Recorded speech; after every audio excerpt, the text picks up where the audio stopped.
selalu berusaha menyimpan sesuatu yang bisa membawa manfaat, baik untuk dirinya, untuk anak cucunya, maupun untuk keluarganya, untuk masa kini dan masa depannya. Kadang simpanan itu berbentuk uang, kadang berupa tanah, lain saat berbentuk pabrik, dan lain sebagainya. Sementara masa depan yang paling pasti adalah akhirat.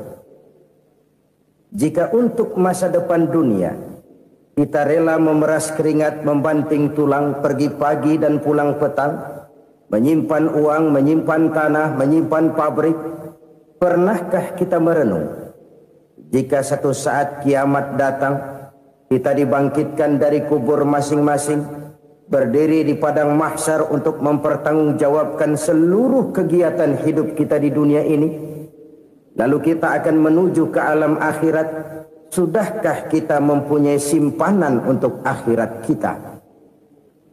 Pada pertemuan kali ini saya ingin menyampaikan sebuah hadis di mana Rasulullah sallallahu alaihi wasallam bersabda, "Arba'un min kanzil jannah." Simpanan sorga ada 4 macam. Yang pertama, ikhfa'us sadaqah, menyembunyikan sedekah. Saudara-saudara kaum muslimin, sebagaimana yang kita maklum bahwa Allah Subhanahu wa taala melebihkan sebagian rezeki dari kita terhadap yang lain. Ada yang kaya, ada yang setengah kaya, ada yang miskin, ada yang setengah miskin, dan selanjutnya. Ada yang gajinya kecil tapi penghasilannya gede. Ada yang penghasilannya gede tapi nggak punya gaji. Ada juga yang memang gajinya gede dan penghasilannya gede.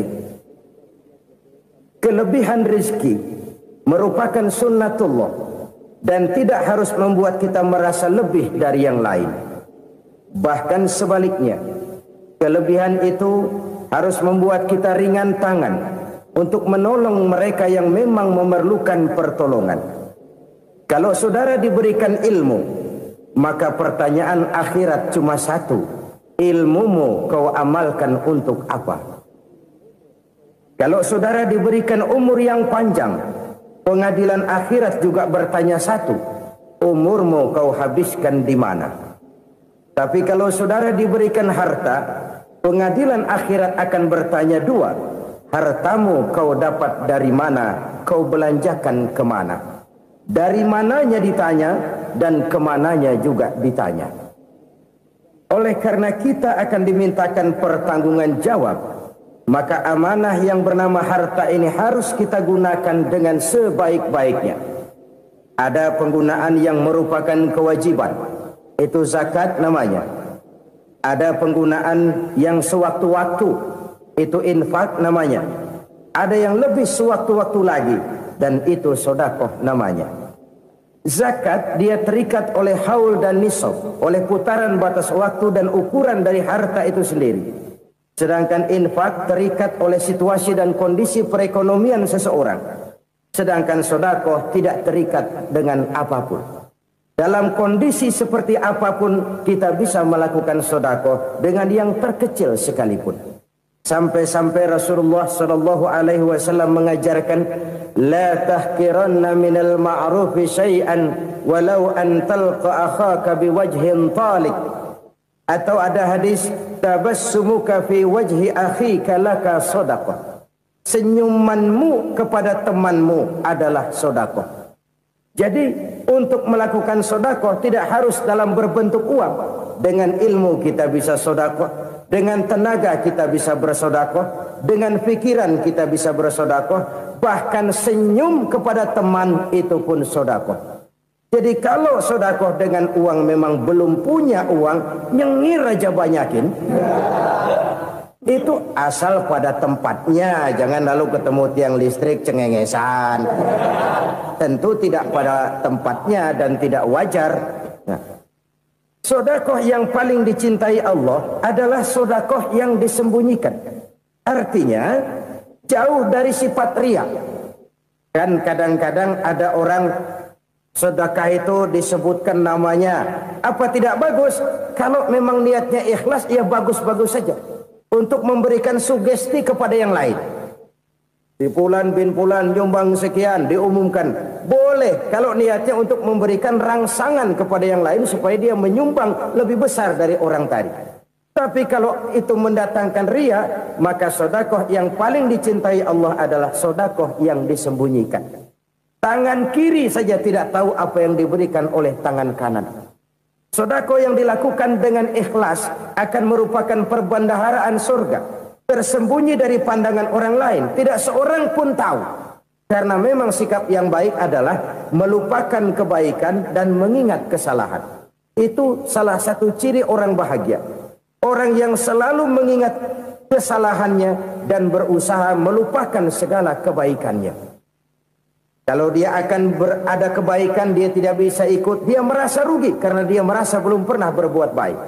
Tapi kalau akan melakukan kesalahan baru, dia ingat kesalahan yang sudah-sudah, sehingga terhalang baginya untuk melakukan satu kesalahan baru. Demikianlah saudara-saudara, bahwa Allah melebihkan rizki sebagian kita dari yang lain, agar terjadi tolong-menolong dalam kehidupan ini. Jadi kesenjangan yang nature, kesenjangan yang alami, itu sunnatullah. Ada yang kaya, ada yang miskin, ada yang kelas menengah. Nah, kenapa lalu sekarang kita berusaha mengentaskan kemiskinan? Oleh karena adanya kesenjangan struktural.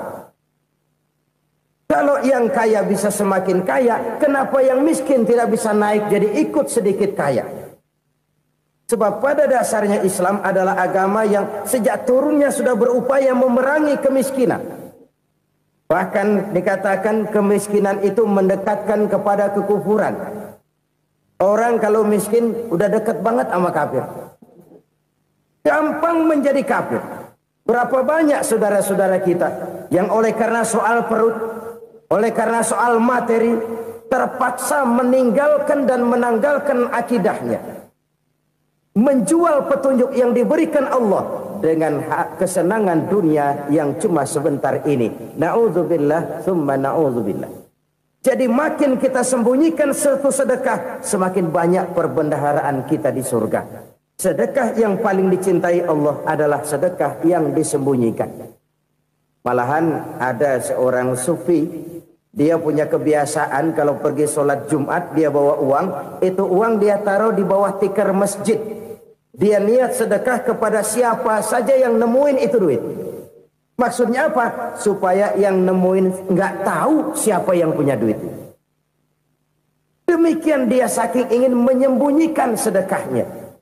Karena sifat riya itu bisa memakan amal kita sendiri. Riya itu termasuk menyebut-nyebut kebaikan kita. Orang yang suka nepuk dada, sedikit-sedikit ngitungnya kalau nggak gua. Tuh kalau nggak gua tuh. Tuh yang belas itu kalau nggak gua, kalau nggak gua. Iya kalau nggak lu kenapa emang? Orang yang suka menepuk jasad. Tuh, biasanya memang begitu saudara-saudara. Kalau perang lagi berkecamuk, orang nggak sempat ngaku jadi pahlawan. Tapi begitu perang selesai, yang kagak kenal bedil ngaku pahlawan, mas. Itu sesuatu yang biasa. Oleh karenanya, orang-orang yang ikhlas dalam bersedekah, disembunyikannya sedekah itu, Allah cinta betul. Malahan ada hadis memberikan jaminan, inna sedaqatal mar'il muslimi tazidu fil umri wa tadfa'u mitatas su'i. Sesungguhnya sedekahnya seorang mukmin tazidu fil umri, bisa menambah umur panjang. Wa tadfa'u mitatas su'i, dan menyelamatkan manusia dari mati secara su'ul khatimah. Jadi siapa yang kepengen panjang umur, banyaklah sedekah. Yang bosan hidup, pelit terus. Sedekah menambah panjang umur dan menyelamatkan manusia dari mati secara su'ul khatimah. Pak, katanya umur itu nggak bisa ditambah, nggak bisa dikurangin. Kapan? Kalau ajal sudah datang. Wa idza jaa ajaluhum la yastakhiruna sa'atan wa la yastaqdimun. Kalau ajal datang tidak bisa dimajukan, tidak bisa dimundurkan. Itu kalau ajal sudah datang. Tidak bisa lagi umur ditambah dikurangi, sudah datang.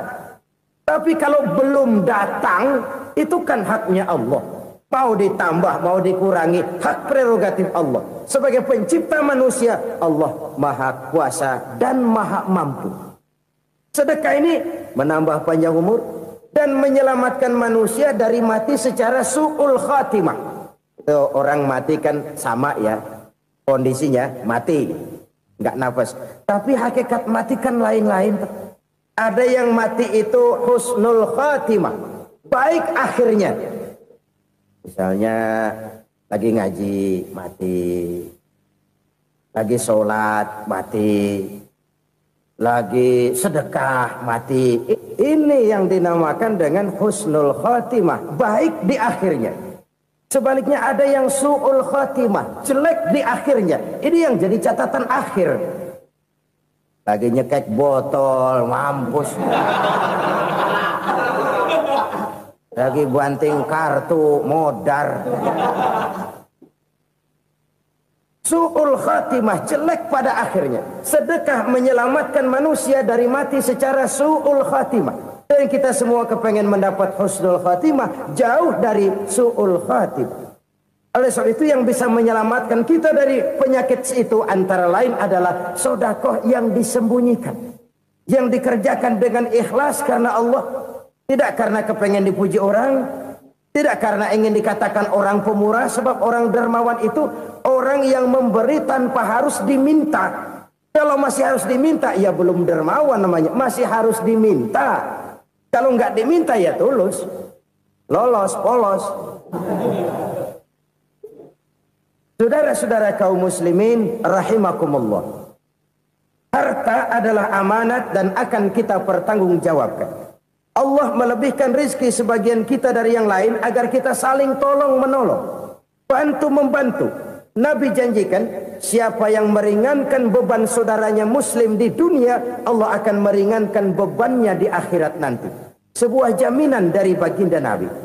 Si orang yang kita bantu barangkali tidak bisa membalas, Allah yang akan membalas lewat jalan lain yang tidak pernah kita sangka-sangka. Ada orang tanya, Pak, ini ada orang nyumbang masjid sambil marah-marah, bagaimana? Saya bilang sumbangannya aja ambil, marahnya jangan. Marahnya jangan diambil, itu urusan dia. Saudara-saudara kaum muslimin rahimakumullah. Umat Islam ini kan umat yang punya potensi besar. Kadang kita merenung, kenapa kadang-kadang pembangunan masjid kok lambat sekali? Kalau hotel hari ini peletakan pertama, bulan depan peresmian. Supermarket hari ini peletakan batu pertama, minggu depan peresmian. Tapi kalau sudah yang namanya masjid, kadang-kadang peletakan batu pertama sekaligus jadi batu terakhir. 3 tahun, 4 tahun, campur nebar jalak di jalanan, duit dijaring kayak ikan sepat. Apa tidak ada orang Islam yang kaya? Banyak. Apa tidak ada pengusaha muslim yang jadi konglomerat? Ada. Lalu yang belum banyak itu yang komit terhadap nilai-nilai agamanya. Akhirnya kita jatuh jadi umat yang lemah.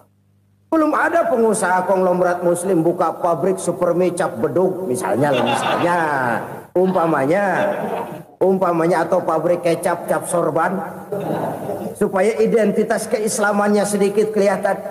Kita jatuh jadi umat yang lemah karena potensi tidak terinventarisir dengan baik.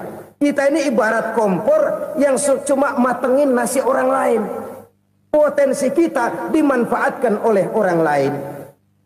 Ukhuwah Islamiyah kita baru terbatas kepada silaturahmi. Ukhuwah di bidang ekonomi kita lemah, ukhuwah di bidang kebudayaan kita lemah, apalagi ukhuwah di bidang politik kita lebih rapuh lagi. Padahal ukhuwah itu adalah totalitas kehidupan manusia, menyangkut ipolek sosbud, memerlukan nilai-nilai ukhuwah. Jadi oleh karena itu mari kita menyadari di dalam harta kita, walaupun kita yang cari, pergi pagi, pulang sore, peras keringat, banting tulang, di sana ada harta anak yatim. Di sana ada hak masjid. Di sana ada hak pesantren, di sana ada hak jihad. Berbahagialah seseorang apabila dia oleh Allah dijadikan keran. Keran itu menyimpan air, tapi tidak untuk dirinya, tapi disalurkannya kepada mereka yang memang memerlukannya. Saudara-saudara kaum muslimin rahimakumullah, ini yang pertama. Jadi perbendaharaan surga adalah menyembunyikan sedekah. Orang lain nggak tahu, kita pun nggak pernah ngitung-ngitung. Kita anggap lewat begitu saja, padahal itu deposit akhirat. Satu. Yang kedua, perbendaharaan surga itu apa? Wa kitmanul musibah, menyembunyikan kesulitan. Kadang orang takut menghadapi kesulitan, tapi makin kita merenung, hidup ini kan sebenarnya urusan. Takut sama urusan, ya jangan hidup. Tandanya orang hidup itu kalau punya urusan. Urusan melupakan problem. Problem sering menimbulkan kesulitan. Kesulitan bukan untuk ditakuti, tapi untuk diatasi dan dicarikan jalan keluarnya. Siapa sih orangnya yang gak pernah sulit-sulit? Makin tinggi status sosialnya, makin gede urusannya. Makin tinggi kualitas imannya, makin berat tingkat kesulitannya. Cuma memang yang namanya enak itu seperti pelangi. Biang lala itu nggak pernah di atas kepala kita, di atas kepala orang melulu. Lo sih enak lo, kata kita. Dia juga bilang yang enak kan lo. Pelangi itu nggak pernah di atas kepala kita. Kata tukang beca, aduh enak ya naik Mercy. Kata tukang beca, apa yang di dalam mobil Mercy? Aduh enak bener tukang beca, di jok ngeringkuk ngorok pules bener. Saya kamar pakai AC sejuk, tempat tidur sutra empuk, alga spring bed, pulak kulik nggak bisa pules kalau belum minum Valium, belum tidur. Enak bener tukang beca, di jok ngorok nggak tahu wetan kulon. Si tukang beca bilang yang di Mercy enak, yang di Mercy bilang tukang beca enak. Inilah enak, nggak pernah di atas kepala kita, di atas kepala orang lain melulu enak itu.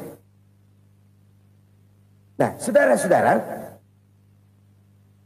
yang merupakan perbendaharaan surga itu orang yang bisa menyembunyikan kesulitan, baik pribadi ataupun rumah tangga. Nih terutama rumah tangga yang jadi soalnya. Kadang-kadang kita ini kalau senang, sebaliknya kalau senang kita diam, kalem aja, cuek. Banyak banget duit kita bawaan, diam aja udah. Malah ketemu orang takut. Tapi begitu susah, sekampung tahu. Padahal Nabi mengajarkan perbendaharaan surga itu menyembunyikan musibah, menyembunyikan kesulitan.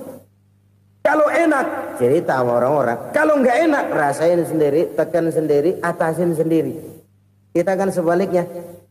Senang kita diam, asal lagi susah, paling tidak kita nyari teman buat cerita kesusahan. Siapa orangnya yang nggak pernah susah? Cuma soalnya bagaimana kita mengatasi kesusahan itu sendiri.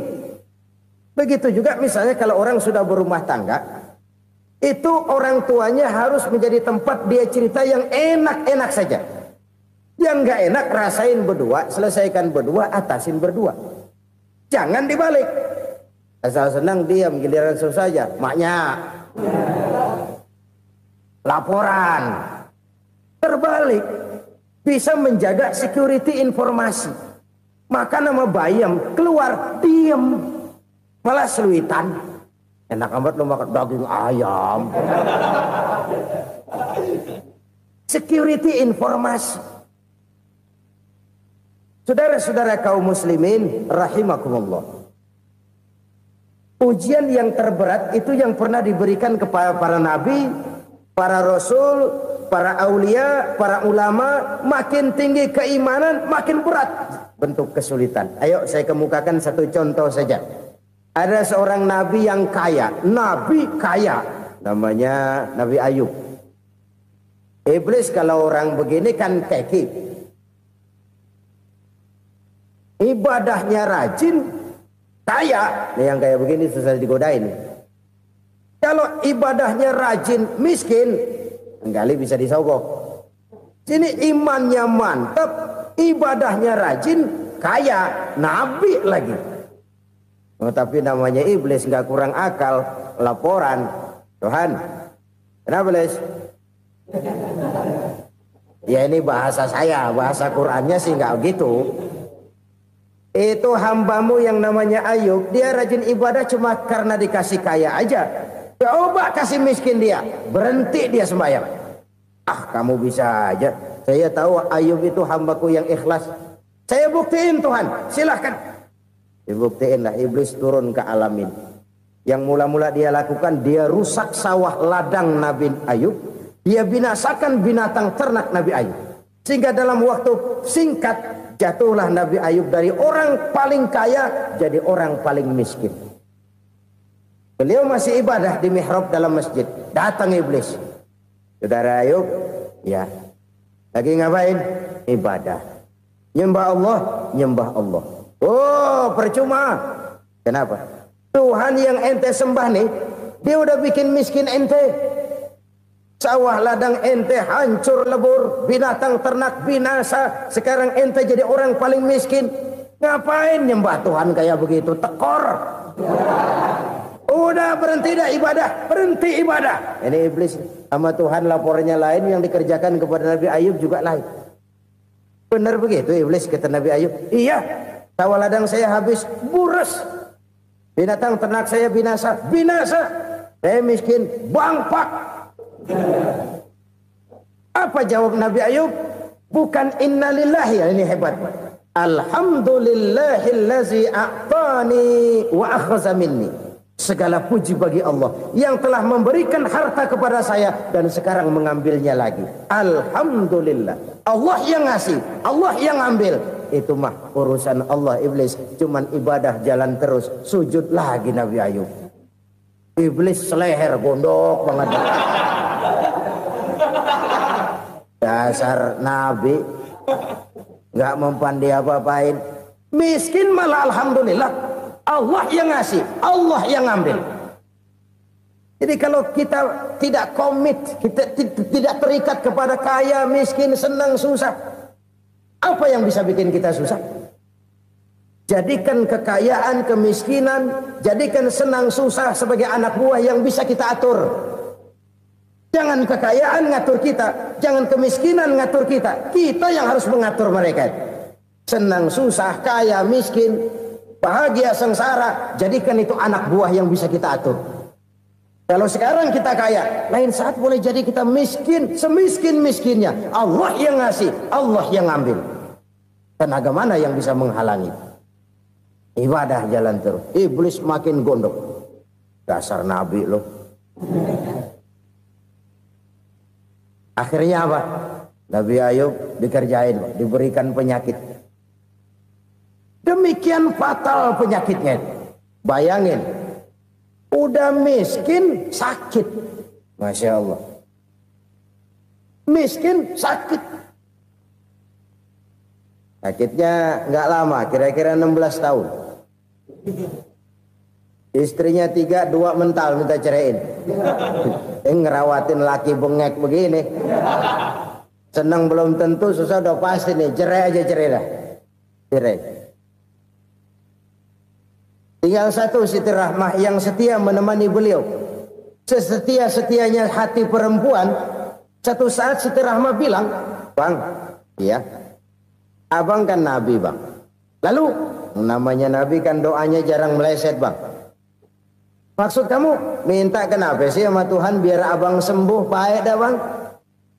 Siti Rahmah, iya. Saya sakit berapa tahun sih dah? 16 tahun bang.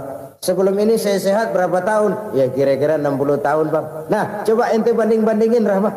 Saya dikasih sehat 60 tahun. Dikasih sakit 16 tahun. Sudah nggak sabar. Mau doa kepada Allah minta sembuh. Saya malu. Malu kepada Allah.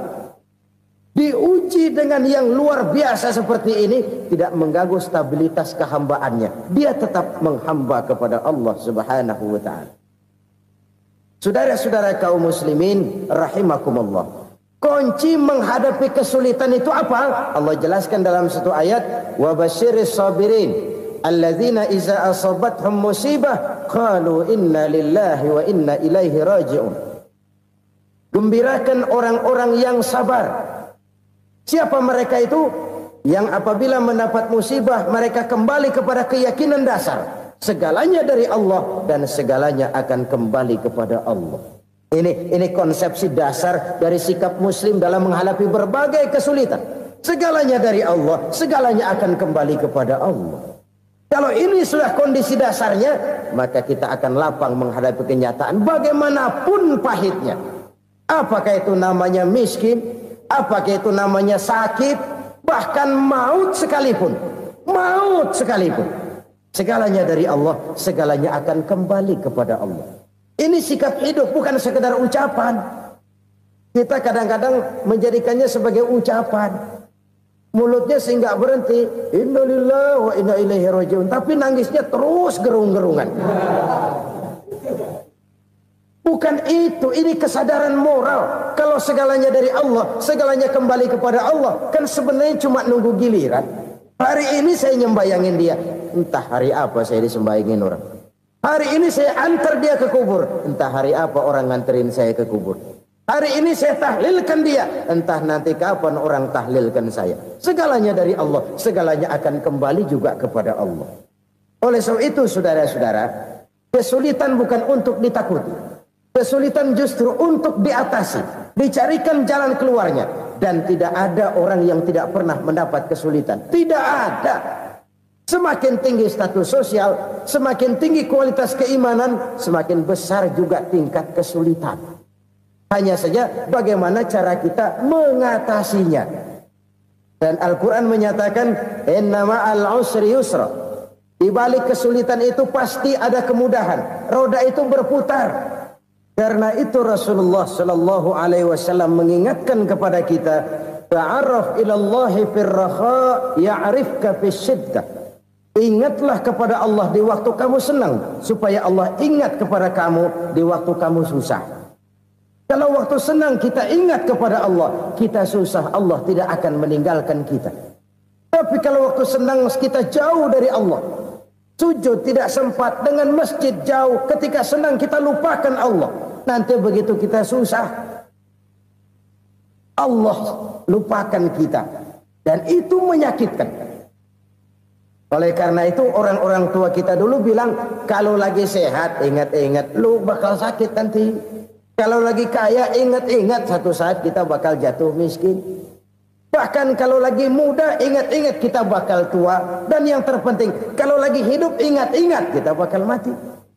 Saudara-saudara kaum muslimin rahimakumullah. Jadi yang kedua yang merupakan perbendaharaan surga, menyembunyikan musibah. Saudara-saudara kaum muslimin rahimakumullah. Hal ketiga yang merupakan perbendaharaan surga adalah wasilatur rahmi. Orang yang suka bersilaturahmi. Sebagaimana yang kita maklum bahwa manusia adalah makhluk yang disebut zon politika. Makhluk sosial yang tidak mungkin hidup sendiri-sendiri. Betapa dan siapapun kita memerlukan orang lain. Bodoh betul manusia kalau tinggal di tengah masyarakat tapi tidak mau bermasyarakat. Merasa hebat sendiri, pinter sendiri, gagah sendiri, kaya sendiri. Mungkin kalau mati juga ngubur sendiri. Jangankan kita di sini, di sorga saja Nabi Adam waktu sendirian bengong melulu, ngondar mandir. Allah tegur dam sepi dam. Ya ini kalau bahasa saya. Iya Tuhan sepi ini nggak ada coret-corekan pisan ini. Diciptakan Siti Hawa baru anteng Nabi Adam. Itu di sorga. Cobalah. Umpamanya saudara tinggal di Jakarta nih. Kayak bener. Apaan aja di Jakarta punya saudara dah. Jembatan Semanggi ambil. Monas, Buntel bawa pulang. Hotel-hotel ambil semua. Cuman tinggal di Jakarta sendirian, apa enaknya?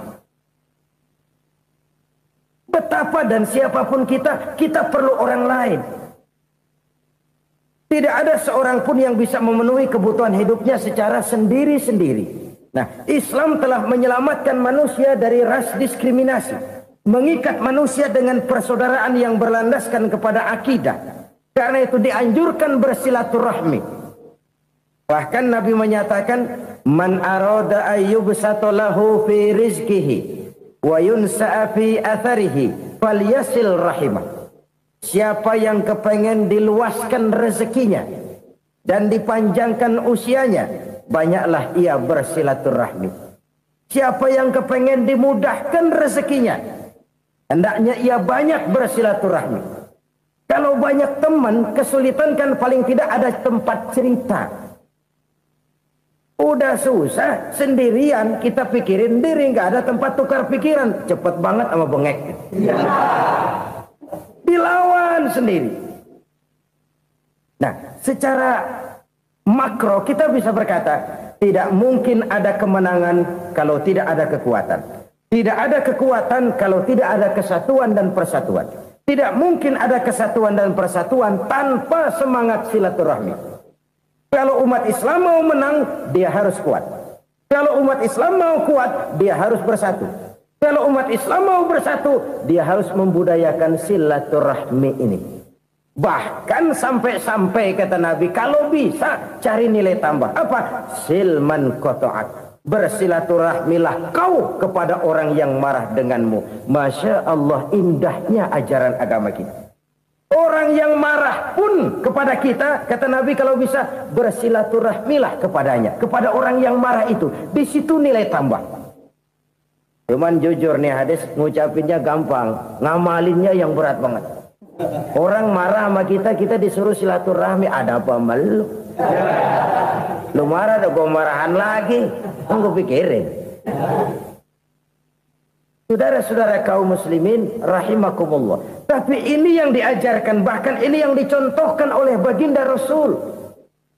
Bagaimana begitu mudah, misalnya satu saat Abu Jahal ini ngatur strategi bagaimana bikin Muhammad celaka. Dia gali lubang di depan tempat tidurnya. Dia tutupin daun korma. Terus dia panggil seseorang, ke sini. Kasih tahu Muhammad, pamannya sakit keras, minta ditengokin. Berangkat orang ini ke sana. Muhammad, labbaik. Pamanmu sakit keras, dia minta ditengokin. Baik, saya akan datang menjenguk beliau. Berangkatlah Nabi ke rumah Abu Jahal tanpa prasangka apapun. Abu Jahal udah pasang setil, selimut 3 rangkap setengah dipakai, persis kayak orang meriang. Tapi sembari ngintip dari balik selimut, begitu Muhammad buka pintu, nah masuk perangkap nih. Muhammad jalan menuju tempat pembaringan. Makin lama makin dekat, makin lama makin dekat, makin dekat ke lubang yang dipasang oleh Abu Jahal itu. Dalam hati Abu Jahal, terus dah jatuh, mampus dah lo ini. Mampus lo hari ini nih. Apa yang terjadi? Malaikat Jibril datang. Muhammad, pamanmu cuma pura-pura sakit. Di depan tempat tidurnya ada lubang perangkap supaya kamu jatuh ke situ. Sudah, kamu pulang. Balik kanan Nabi. Sudah hampir jatuh ke lubang, balik kanan, pulang. Bayangin kecewanya Abu Jahal. Muhammad dikit lagi, Muhammad dikit lagi. Enggak paman, saya pulang aja. Emosi bangun dari tempat tidur, enggak sadar kalau lagi pura-pura sakit. Lompat ngejar Nabi, dia lupa dengan lubang yang dia gali. Serak, nyemplung sendiri ke dalam lubang.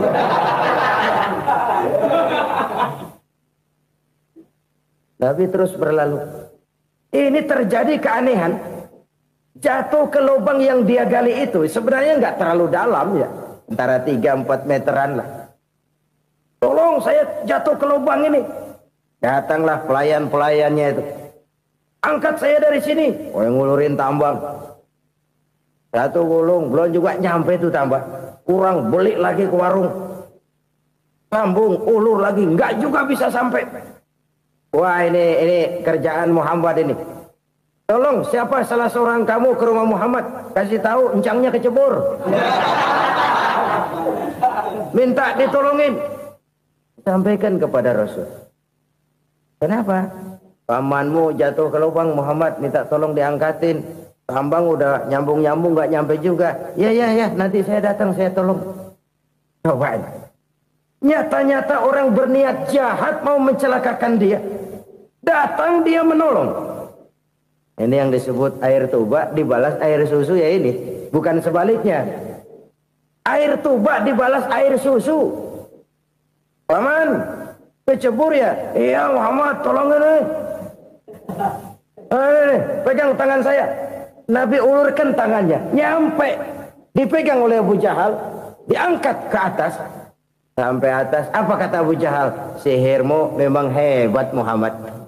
Udah ditolongin dikata sihir. Yang enak kita kemplang kan itu orang begitu. Urusan apa? Tapi inilah akhlak. Kalau bisa kamu bersilaturahmilah dengan orang yang marah kepadamu sekalipun. Orang marah kita tetap baik. So, kalau kita berbuat baik sama orang yang memang baik, rasanya sih biasa-biasa aja. Orang baik kita baik lagi. Ya draw aja, belum ada nilai tambah di situ. Baru ada nilai tambah kalau kita bisa berbuat baik kepada orang yang nyakitin kita. Itu namanya kita setingkat di atas dia. Dia sakitin kita, kita berbuat baik sama dia. Dia pelit sama kita, kita baik sama dia. Dia marahin kita, kita deketin dia. Di situ kita punya nilai tambah. Jadi siapa yang ingin diluaskan rezekinya kata Nabi dan dipanjangkan umurnya, hendaklah ia banyak-banyak bersilaturahmi. Sederhana sebenarnya silaturahmi. Tapi silaturahmi membangkitkan semangat kesatuan dan persatuan. Kesatuan dan persatuan melahirkan kekuatan. Dalam matematika, 1 ditambah 1 pasti 2. Tapi di tengah masyarakat, 1 orang takut ditambah 1 orang takut, hasilnya jadi 2 orang setengah berani. Kenapa setengah berani? Karena udah berdua. Tadi pan takut sendirian. Kalau dia kumpul turu-turu takut lah jadi berani. Kita yang lemah, kita yang tidak berdaya, kita yang miskin, kalau mau kompak bersatu, apa yang nggak bisa kita kerjain? Apalagi tinggal di kota besar, pilihan cuma 2, bertahan atau minggir. Bertahan atau minggir. Untuk bisa bertahan harus mampu bersaing. Untuk mampu bersaing harus punya keahlian. Keahlian harus ditunjang dengan pendidikan. Ditambah oleh kekompakan sebagai umat. Udah miskin mencar mulu, orang injek gitu. Orang nggak pandang urusan apa malu. Oleh karena itu silaturahmi pada hakikatnya merupakan roh dari ukhuwah yang diajarkan oleh agama kita. Bagaimana Islam menyelamatkan masyarakat manusia dari ras diskriminasi, mengikat manusia, dan tidak ada persaudaraan yang lebih indah selain persaudaraan yang diikat dengan nilai-nilai akidah. Sepanjang orang di jalan Allah, itulah saudara kita. Keluar dia dari jalan Allah, selesailah persaudaraan sampai di situ. Karena itu, kalau ingin menyimpan sesuatu di surga, banyaklah bersilaturahmi. Datang ke rumah ini, datang ke rumah itu, dan lain sebagainya. Itu simpanan kita di akhirat nanti. Ini yang ketiga. Saudara-saudara, yang keempat, perbendaharaan surga itu apa? Wa qawlu la hawla wa la quwwata illa billah. Ucapan la haula wa la quwwata illa billah. Ibadah kan ada yang berat, modalnya besar. Bangun masjid berat, modalnya besar.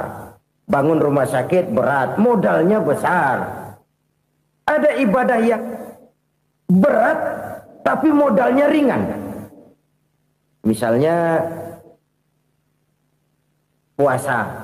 Puasa itu berat, mengendalikan nafsu.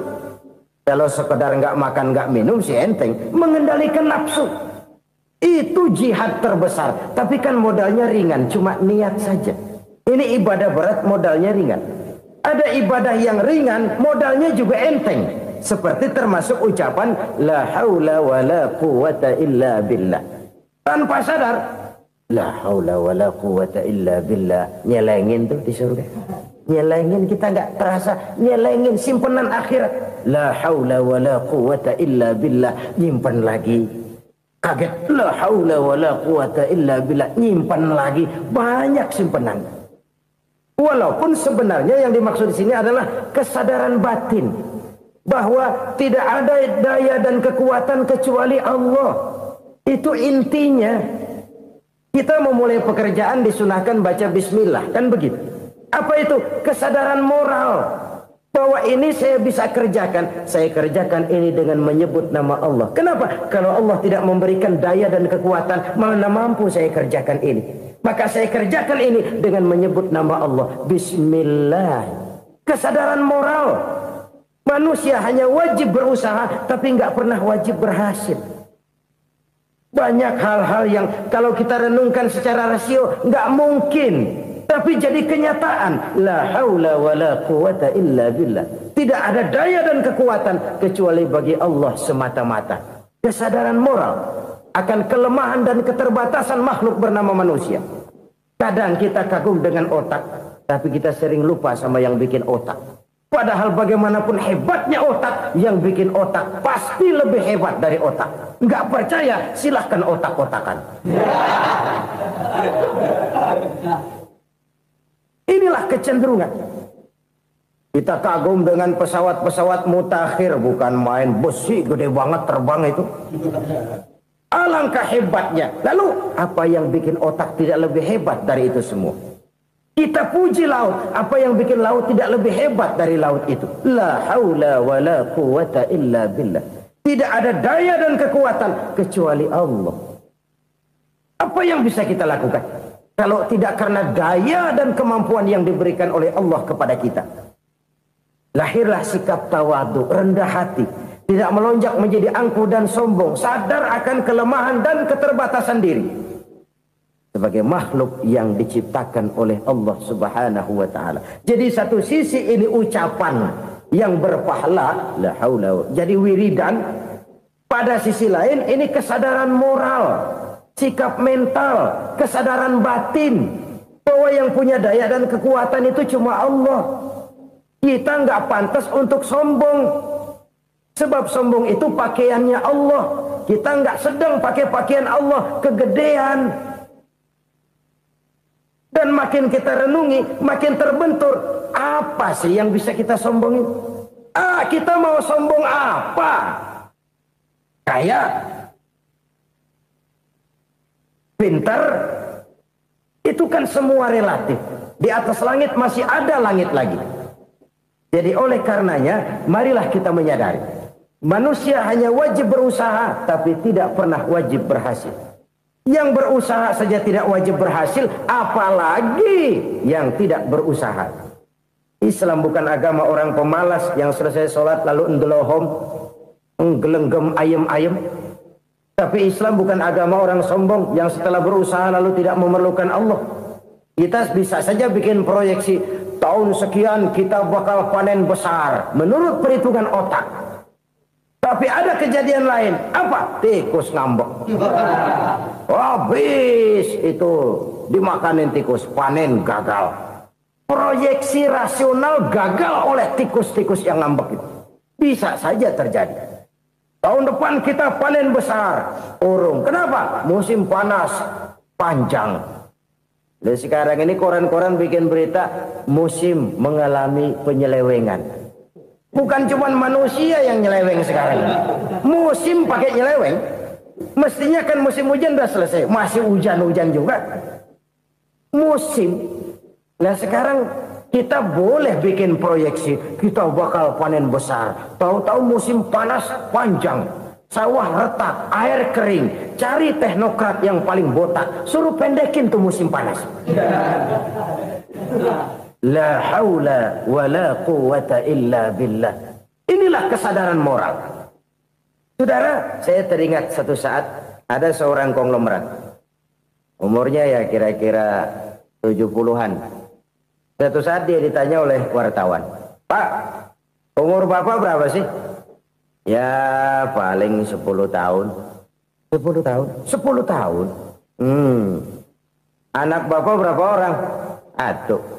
Satu saja? Satu. Harta Bapak berapa? Ya paling-paling bangsa 7 juta kali. 7 juta? Iya. Pak, kenapa Bapak bohongi saya? Bapak punya buku biografi. Koran-koran, majalah-majalah banyak memuat cerita riwayat hidup Bapak. Saya tahu umur Bapak 70. Kenapa bilang cuma 7 tahun? Saya tahu anak Bapak 8. Kenapa cuma bilang 1? Saya tahu harta bapak miliaran, mungkin triliunan, pabrik di mana-mana, bank di mana-mana. Kenapa bilang uang bapak cuma 7 juta? Nah, kata si konglomerat tadi, kamu benar nak, kamu benar. Umur saya kalau jumlahnya memang 70 nak. Cuman ingat-ingat saya, baru 7 tahun terakhir ini saya sujud. Baru 7 tahun terakhir ini saya berusaha dekat dengan Allah. Saya laksanakan perintahnya, saya jauhi larangannya. 7 tahun inilah rasanya yang ada nilainya di hadapan Allah. Yang 63 tahun matong, kelabu, kelam umur gue. Habis untuk maksiat, untuk munkarat. Maka ketika ditanya tadi, umur saya 7 tahun itu. Oh begitu Pak. Oh iya. Lalu anak Pak. Anak bapak kan 8. Kenapa bilang cuma 1? Nah, kalau jumlah hitungannya memang anak saya 8. Tapi dari 8 orang ini rasanya cuma 1 nih. Yang bakal jadi buah hati, belahan jantung. Pelanjut cerita, penerus sejarah. Bakal jadi anak soleh yang akan mendoakan saya. Cuma 1 rasanya anak saya ini yang bakal jadi buah hati saya. Besar-besaran saya. Yang akan mendoakan di kubur saya. Yang akan mendoakan di akhirat saya. Yang 7 orang mana, Masya Allah, yang atu tenggeng, yang atu nyekek botol mulu, yang atu nggak karu-karuan. Makanya saya bilang 1 anak saya yang akan bisa mendoakan saya. Oh begitu Pak. Iya. Nah harta Pak, harta bapak kan triliunan, pabrik bapak di mana-mana, uang bapak hampir di tiap bank-bank besar. Kenapa bilang cuma 7 juta? Betul kau nak. Harta saya kalau jumlahnya memang miliaran, triliunan mungkin. Tapi yang saya ingat baru 7 juta tuh yang saya belanjakan di jalan Allah. Saya nyumbang masjid, saya santuni yatim piatu, saya bantu pembangunan pesantren, saya bantu pembangunan rumah sakit Islam. Itu yang akan saya bawa pulang ke akhirat, yang 7 juta itu. Yang triliunan itu nanti akan diperebutkan oleh anak-anak saya sebagai waris saya. Jadi harta saya 7 juta itu yang bakal nemenin saya di akhirat. Yang akan saya bawa pulang jadi teman saya. Saudara-saudara kaum muslimin, jangan-jangan orang tua itu adalah kita-kita ini. Jangan-jangan kita-kita ini adalah orang tua itu. Jangan-jangan itu potret dari diri kita masing-masing. Dari sekian umur yang diberikan Allah, berapa tahun yang ada nilainya di hadapan Allah? Dari sekian anak-anak yang merupakan amanah, berapa yang akan mendoakan kita sebagai orang tuanya menjadi anak soleh? Dari sekian banyak harta yang diberikan Allah, berapa yang akan kita bawa pulang menghadapnya nanti, yang kita belanjakan di jalan Allah? Ini sebuah potret kehidupan.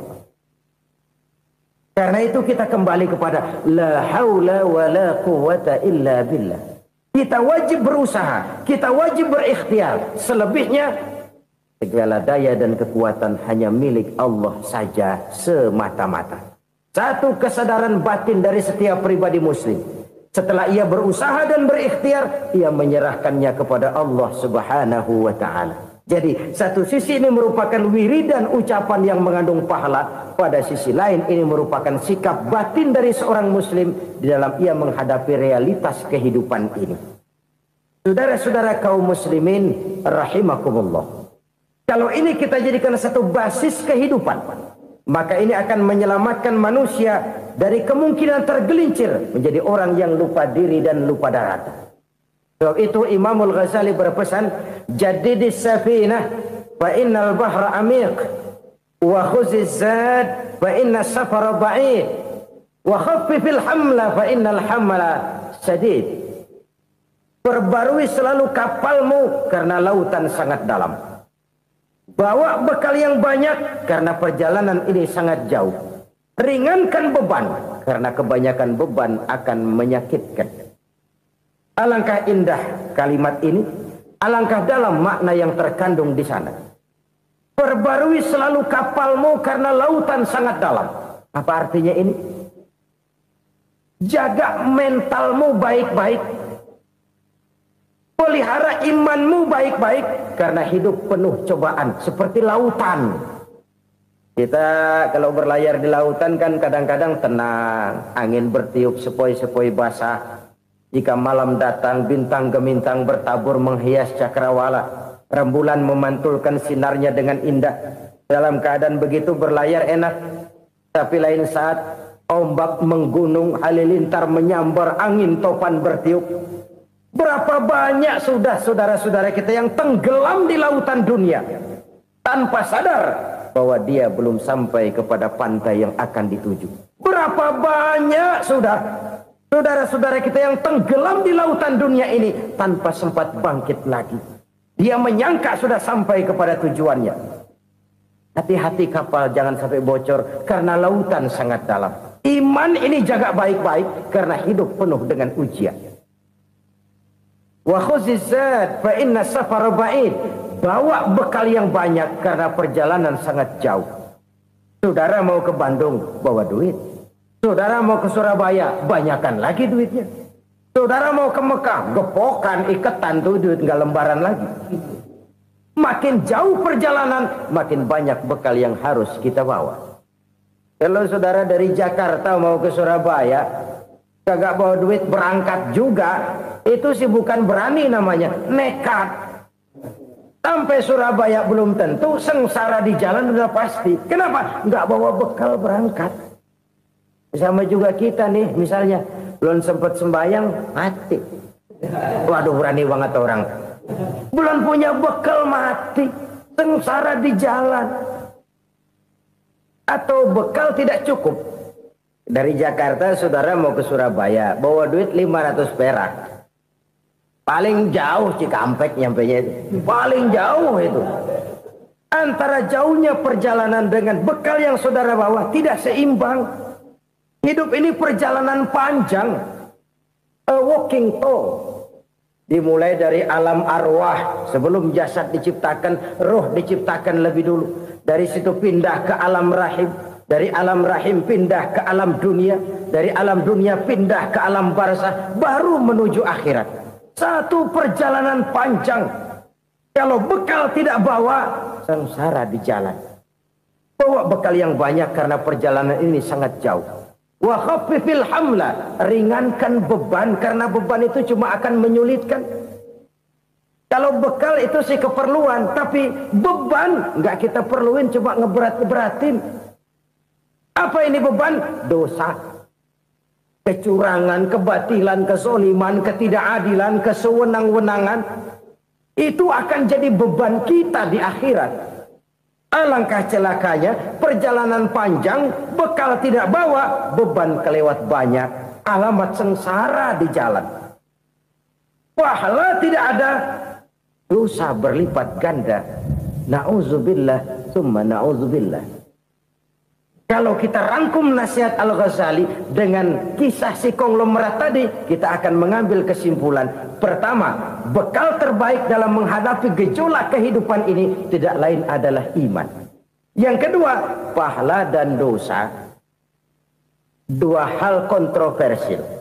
Pahala adalah bekal, dosa adalah beban. Tapi kita sekarang kan tidak begitu terangsang kepada yang abstrak. Orang berlomba mencari yang konkret-konkret saja. Yang real. Kalau memang dosa, benjol dong. Kira-kira begitu. Kira-kira begitu. Persis orang Yahudi dulu. Orang Yahudi itu kan pernah minta kepada Nabi Musa. Ya Musa, lan nu'mina laka hatta narallaha jahrah. Musa, kami nggak bakal mau beriman kepada Allah kalau belum kami lihat Allah ada nongkrong di depan kami. Kalau memang Tuhan ada, taruh dong di depan kami. Mau yang konkret-konkret saja. Kalau memang dosa, benjol dong. Kalau memang pahala, berasa dong. Orang terangsang kepada yang real, yang konkret-konkret saja. Karena itu, untuk mengejar dosa, orang mau bayar. Tapi untuk mengejar pahala, walaupun tidak bayar, orang segan. Ini yang dikatakan oleh Nabi, kamu mengharapkan ke surga, tapi kamu berat melaksanakan sesuatu yang bisa membawa kamu ke surga. Kamu ingin jauh dari neraka, tapi tiap saat kamu lakukan perbuatan-perbuatan yang justru menjerumuskan kamu ke neraka. Idda'aitum an-najata minan nar wa ramaitum fiha anfusakum. Kamu ingin selamat dari neraka, tapi kamu lemparkan diri kamu ke neraka. Kamu ingin masuk surga, tapi berat sekali kamu melakukan perbuatan-perbuatan yang bisa menyampaikan kamu di surga. Saudara-saudara kaum muslimin rahimakumullah. Jadi hal keempat yang merupakan perbendaharaan surga adalah la haula wa la quwwata illa billah. Satu sisi ini merupakan ucapan yang memperberat timbangan akhirat. Pada sisi lain ini merupakan sikap hidup seorang muslim. Kesadaran batin yang sangat dalam bahwa tidak ada daya dan kekuatan kecuali Allah. Dan itu kita simbolkan pada saat memulai pekerjaan dengan Bismillah. Dengan menyebut nama Allah. Satu kesadaran moral. Saya hanya bisa melakukan ini karena diberikan daya dan kekuatan oleh Allah. Lahirlah sikap tawadu, rendah hati, tidak melonjak menjadi angkuh dan sombong. Saudara-saudara, sampai sini dulu jumpa kita kali ini. Semoga 4 perbendaharaan surga ini dapat kita lakukan, yang kelak akan merupakan bekal kita di kemudian hari nanti. Amin ya rabbal alamin. Bapak-bapak, ibu-ibu, saudara-saudara kaum muslimin rahimakumullah. Di dalam kehidupan kita sebagai seorang muslim, minimal 5 kali dalam sehari semalam kita mendengar seruan untuk mendirikan solat yang disebut azan. Ada kalimat menarik di dalam kalimat azan itu, yakni seruan hayya 'alal falah, marilah menuju kepada keberuntungan, marilah meraih kemenangan. Seruan ini adalah kecenderungan dari setiap manusia, apapun warna kulitnya. Artinya, setiap orang dalam hidup selalu ingin meraih dan mencari kemenangan. Kemenangan akan melahirkan kepuasan batin, dan kepuasan batin memberikan kebahagiaan. Sedangkan kekalahan melahirkan penderitaan batin, dan penderitaan batin menjerumuskan seseorang di dalam berbagai bentuk kerugian. Jikalau inilah seruan azan, maka masalahnya ialah apa yang menyebabkan kita meraih kemenangan. Al-Quranul Karim memberikan tuntunan dan ajaran kepada kita bahwa orang-orang yang memperoleh kemenangan itu tidak lain adalah orang-orang yang bertakwa. Hanyalah mereka yang bertakwa kepada Allah Subhanahu wa ta'ala pada akhirnya akan tampil sebagai pemenang. Lalu siapa orang yang bertakwa itu? Dijelaskan dalam awal-awal Al-Baqarah, orang yang bertakwa yang akan meraih kemenangan. Pertama, allazina yu'minuna bil ghaib, yaitu orang-orang yang beriman kepada yang gaib. Percaya bahwa ada alam yang gaib, alam yang abstrak, alam yang tidak bisa dijangkau oleh salah satu daripada panca indera kita. Mereka percaya dan beriman kepada adanya malaikat, beriman kepada adanya iblis dan jin, beriman kepada adanya alam kubur, beriman kepada adanya alam mahsyar, beriman kepada adanya alam akhirat, beriman kepada adanya surga dan neraka. Beriman bukan cuma sekedar beriman dalam ucapan bibir saja, tetapi beriman yang nilai iman itu mampu mewarnai gerak dan gaya hidupnya. Iman yang meresap sampai ke tulang sumsum, kemudian memberikan dampak positif di dalam kehidupan manusia. Alam, kita tahu, adalah sesuatu yang selain Allah, dan Allah bukanlah alam. Apapun namanya selain daripada Allah, itu adalah alam. Alam pada hakikatnya terbagi menjadi 2. Ada alam syahadah, alam nyata, alam konkret, alam yang bisa dijangkau oleh salah satu indera kita. Kemudian ada alam ghaib, alam yang tidak bisa dijangkau oleh panca indera kita, alam metafisika, alam abstrak, alam yang wajib kita imani keberadaannya. Kita percaya bahwa malaikat itu ada, Kita percaya kepada jin, bahwa jin itu ada. Kita percaya kepada adanya iblis dan setan. Bukan percaya kepada iblis dan setannya, percaya bahwa iblis dan setan itu ada. Itu termasuk salah satu daripada sifat orang yang bertakwa kepada Allah. Saudara-saudara kaum muslimin rahimakumullah, kecenderungan pembangunan yang lebih bersifat materialistis biasanya menggeser aspek kehidupan rohani. Orang berpikir empiri, dan dalam pola pikir yang demikian maka alam gaib tidak lagi mendapat perhatian. Aspek kehidupan yang bersifat rohaniah malah mulai ditinggalkan. Akibatnya terjadilah kepincangan di dalam kehidupan kita. Pernah ada satu pengalaman pribadi dalam perjalanan kembali ke tanah air. Dalam pesawat di sebelah kanan saya duduklah seorang Jerman namanya Heiner Simonsen. Iseng saya ajak kenalan, saya ajak ngobrol, saya tanya dia. Saya bilang, Mas Heiner ini, kalau pesawat yang kita tumpangi ini jatuh ke bawah, kira-kira apa yang bakal terjadi, Mas? Dia bilang, kita semua akan mati. Begitu? Iya. Oke. Apa itu mati? Tanya saya. Dia bilang, untuk tahu apa itu mati, kita harus tahu lebih dahulu apa itu hidup. Saya pikir nih bule bisa ngomong juga. Baiklah kata saya. Apa hidup menurut Anda itu? Oh, hidup itu dia bilang, kalau seluruh anggota badan kita bekerja secara normal, paru-paru memompa darah secara normal, jantung berdetak secara normal, sel-sel tubuh bekerja secara fit, dan organisme tubuh hanya mau bekerja secara normal, dia bilang, kalau kita memberi makan yang cukup, menu yang teratur, dan gizi yang lengkap. Saya bilang, kesimpulannya apa, Ner? Dia jawab, hidup adalah dari tangan ke mulut. Life is from the hand to the mouth, kata dia. Hidup adalah dari tangan ke mulut. Jadi masalah hidup tidak lebih daripada masalah isi perut. Orang pergi pagi, pulang sore, peras keringat, banting tulang, perut yang dibelain. Saya bilang, you are wrong. Sampean salah, Ner. Kamu orang Islam bukan? Bukan. Pantas. Kenapa saya salah? Dia bilang. Ya jelas salah. Salahnya di mana? Kamu ini manusia.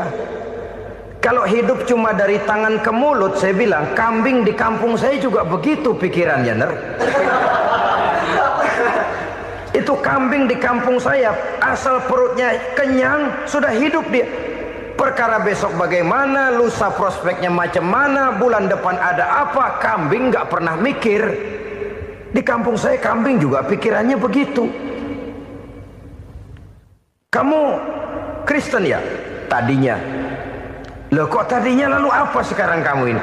Dia bilang, sekarang saya netral. Saya tidak beragama, tapi saya percaya kepada Tuhan sebagai pencipta alam. Saya ingat benar dia bilang, I haven't any religious, but I believe to God as the creator of the world. Kenapa bisa netral begitu, Ner? Habis saya bingung katanya. Islam bilang Islam baik, Kristen bilang Kristen baik, Hindu Buddha bilang Hindu Buddha baik, semua agama baik. Saya netral sekalian, nggak beragama. Yang penting saya percaya kepada Tuhan. Saya bilang, Ner, kamu ini kayak orang mau beli celana, lalu bingung. Yang satu bilang Levi's bagus, yang satu bilang Blue Jean hebat, yang satu bilang Wool England hebat. Celana ini hebat, celana itu bagus, celana ini hebat. Semua celana bagus, kamu bingung. Akhirnya netral, tidak pakai celana. Itu juga salah. Saya pikir-pikir, kemudian saya melihat bahwa dua pola berpikir Heiner ini nampaknya sudah mulai menggejala di lingkungan masyarakat bangsa kita. Disadari atau tidak, secara jujur kita harus berkata, dua pola pemikiran Heiner ini mulai berkembang di tengah masyarakat bangsa kita. Pertama, pola pikir materialisme. Hidup adalah dari tangan ke mulut. Masalah hidup tidak lebih masalah isi perut. Itu yang perlu dibela, dan disitulah arti kehidupan. Pergi pagi, pulang sore, peras keringat, banting tulang untuk mempertahankan perut. Kalau sudah kemari cara orang berpikir, maka buat apa percaya kepada yang gaib? Untuk apa sholat? Untuk apa puasa? Untuk apa zakat? Untuk apa menghadiri majelis taklim? Tanpa kepercayaan kepada yang gaib, hidup berjalan menurut alur empiris dan materialis. Kalau sudah ke sana cara orang berpikir, biasanya orang lalu cenderung menghalalkan segala cara. Hanyalah orang yang percaya bahwa akhirat ada. Hanyalah orang yang percaya bahwa alam kubur itu ada. Hanyalah orang yang percaya bahwa malaikat itu ada, hidupnya akan lebih terarah dan terkendali. Karena kepercayaan kepada yang gaib, yang merupakan fase daripada kehidupan setelah hidup yang sekarang ini, mewarnai gerak pribadi seseorang di dalam dia melakukan kegiatan hidupnya. Pola berpikir materialisme, disadari atau tidak, mulai menggejala di lingkungan masyarakat bangsa kita. Hidup tidak lebih dari urusan tangan ke mulut, mulut ke tangan, tangan ke mulut. Asal perut sudah kenyang, hiduplah sudah. Perkara bagaimana prospek hari yang akan datang, bagaimana akhirat, tidak jadi persoalan. Ini yang oleh Nabi diperingatkan, ad-dunya sijnul mu'min wa jannatul kafir. Dunia adalah penjara bagi orang beriman dan surga bagi orang kafir. Dulu di zaman Belanda hadis ini pernah disalah tafsirkan, disalah artikan, digunakan sebagai senjata untuk mengkebiri dan membuat impoten umat Islam. Sudahlah umat Islam gak usah macam-macam, kata Belanda. Dunia ini kan penjara buat orang Islam, surga buat orang kafir. Di penjara jangan bertingkah.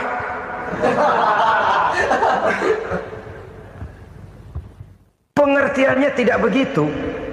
Dunia adalah penjara bagi orang mukmin. Artinya dalam kehidupan dunia seorang mukmin tidak bebas memperturutkan hawa nafsunya.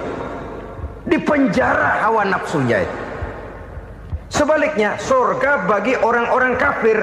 Buat orang kafir, surgalah dunia ini. Mereka bebas memperturutkan hawa nafsunya. Dilarang tidak terlarang, dicegah pun tidak tercegah. Mereka hidup menurut alur bisikan nafsu mereka sendiri.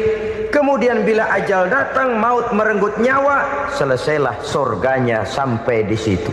Maka bagi orang-orang yang tidak percaya kepada adanya akhirat, kepada adanya alam gaib, surganya sebatas umurnya. Sekali lagi, surganya sebatas umurnya. Bila umur selesai, ajal pun datang merenggut nyawa, selesailah sudah surganya sampai di situ. Alangkah pendeknya perjalanan orang-orang yang tidak percaya kepada alam gaib ini. Bagi kita mukmin, jikalau kita mampu memenjarakan hawa nafsu, kita bisa bahagia di dunia ini. Dan Islam memang tidak menyuruh kita sengsara di dunia. Raih dunia, kejar dunia, gapai dunia sebagai alat untuk mencapai kebahagiaan di akhirat nanti. Hidup adalah satu perjalanan panjang yang terbentang sejak kita terlahir dari alam rahim sampai kepada alam akhirat nanti. Andai kata kita gagal meraih kebahagiaan di dunia, toh kita masih punya akhirat. Tapi jangan jadi dalil yang melemahkan semangat. Biarin dah kita di dunia kebelangsak, yang penting akhirat. Akhirnya dunia benar-benar kebelangsak. Bagaimana dunia ini bisa kita raih, dan bagaimana meraih dunia untuk menunjang kepentingan akhirat nanti. Yang kedua dari pikiran Heiner yang saya lihat menggejala di lingkungan masyarakat bangsa kita, timbulnya manusia-manusia netral. Seolah-olah Tuhan yes, agama no. Sama Tuhan percaya, agama ogah. Tuhan ngangguk, giliran agama godeng. Padahal hampir dalam setiap ayat dalam Quran, kata-kata amanu biasanya bergandeng dengan wa amilus shalihat. iman dan amal soleh. Ini sebagai isyarat Tuhan dan agama jangan pernah dipisah-pisah. Apabila kita bertuhan, maka kita harus beragama. Apabila kita beragama, maka agama itu harus bersumberkan dari Tuhan yang kita imani itu. Tidak mungkin kita pisah, Tuhan yes, agama no. Sama Tuhan percaya tapi agama bikin sendiri. Sembayangnya cukup bengong 2 jam madep ngulon.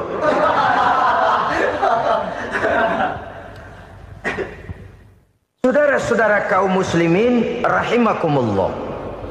Jadi dengan demikian, agama yang kita akui merupakan unsur mutlak di dalam pembangunan sekarang ini, merupakan bagian dari kehidupan yang menuntun kita bahwa di balik alam nyata ini, di balik alam syahadah ini ada alam gaib. Dan mudabbir, murabbi, yang mengatur, yang menguasai, yang memelihara baik dia alam nyata, baik dia alam gaib, tidak lain adalah Allah Subhanahu wa taala. Di sana ada satu super power, satu maha kekuatan yang kita perlu bersandar kepadanya. Sebagai makhluk nyata yang hidup di alam nyata, berbuatlah secara nyata sebagaimana harusnya kita berbuat. Karena Islam jelas bukan agamanya orang pemalas. Islam jelas bukan agamanya orang yang mengajarkan setelah selesai sholat boleh duduk, nggelenggem ayam-ayam, ndelohom, menghitung bintang di langit sambil menunggu keajaiban. Tidak. Islam adalah agama yang mengajarkan apabila sholat sudah selesai kamu kerjakan, bertebaranlah di permukaan bumi, cari karunia Tuhanmu. Jangan hidup berpangku tangan menunggu keajaiban. Karena hidup bukan undian. Jangan berharap untung besar tanpa mau peras keringat. Tapi di sebalik itu toh kita juga harus yakin bahwa di sisi usaha nyata yang kita lakukan ada satu super power, satu maha kekuatan gaib yang menentukan berhasil dan tidaknya usaha kita. Kepercayaan kepada hal semacam inilah yang mendorong kita untuk mempunyai sandaran vertikal, agar jikalau usaha ini berhasil, kita tidak lupa diri dan lupa daratan. Jikalau usaha ini gagal, kita tidak putus asa dan buruk sangka, tidak cupik pandangan dan sempit hati, tapi mampu melihat persoalan dengan kacamata putih sambil husnuzon kepada Allah Subhanahu wa ta'ala. Kita percaya malaikat itu ada. Ada yang namanya raqib dan atid, mengawasi gerak hidup kita sampai kepada gerak hati kita. Ini memberikan sugesti agar kita berhati-hati. Tidak sejengkal tanah pun kita bisa berlindung dari pengawasan raqib dan atid. Ada munkar nakir yang akan menyoal kita di alam kubur. Ada malaikat Malik, penjaga neraka. Ada malaikat Ridwan yang menjaga surga. Kita percaya kepada adanya jin, kita percaya kepada adanya setan, iblis. Percaya kepada adanya, bukan mempercayai si setan, si iblis lalu menjadikannya sebagai teman. Tidak. Percaya bahwa mereka itu ada dan merupakan makhluk Allah yang gaib yang diciptakan Allah Azza wa Jalla. Kepercayaan kepada alam gaib memberikan motivasi terhadap gerak lahir manusia, sehingga dengan motivasi kepercayaan kepada yang gaib, gerak lahir jadi lebih terarah, jadi lebih terpelihara. Pernah seseorang bertanya, "Pak, apakah adanya akhirat bisa dibuktikan secara ilmiah?" Saya bilang tidak bisa, tidak bisa. Kenapa? Karena yang berangkat nggak pernah pulang kembali lagi. Kalau dia pulang kemari bisa kita tanya bagaimana enak di sono. Cuma secara moral saya katakan, lebih beruntung orang yang percaya kepada akhirat daripada yang tidak. Sekarang saudara percaya akhirat ada, lalu saudara baik-baik di dunia, sholat, puasa, zakat, menolong orang lain, menebarkan kebajikan. Saudara mati. Andai kata akhirat tidak ada, toh dalam hidup saudara sudah berbuat baik. Paling tidak nama saudara akan dikenang sebagai orang baik. Sebaliknya, saudara percaya, kata saya, bahwa akhirat tidak ada. lalu hidup semau-maunya, tenggelam dalam maksiat dan munkarat, menentang Allah, tidak mau ruku dan sujud. Lalu saudara mati, kemudian akhirat ada, ayo mau apa? Bekal tidak punya. Jadi secara moral lebih beruntung orang yang percaya kepada adanya akhirat daripada yang tidak percaya. Dan itu alam gaib yang tidak bisa dibuktikan secara eksat. Jangankan untuk membuktikan seperti itu, dalam kehidupan sehari-hari saja yang kita rasakan tidak selalu berbentuk toh. Angin, bagaimana sih bentuknya angin? Kita tidak tahu. Merah, buktinya kalau dikerok merah. Yang merah itu kulit, yang kulit kita bukan anginnya.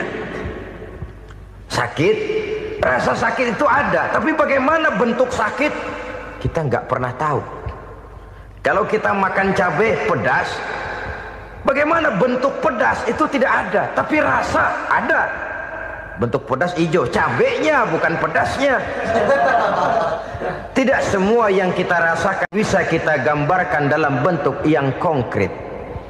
Oleh karena itu, sekali lagi bahwa kepercayaan kepada alam yang gaib mampu memberikan satu sugesti yang menata kehidupan seseorang lebih lurus, lebih terarah, dan lebih terkendali. Maka wajar kalau kepercayaan kepada yang gaib mengantarkan seseorang untuk meraih kemenangan. Kenapa?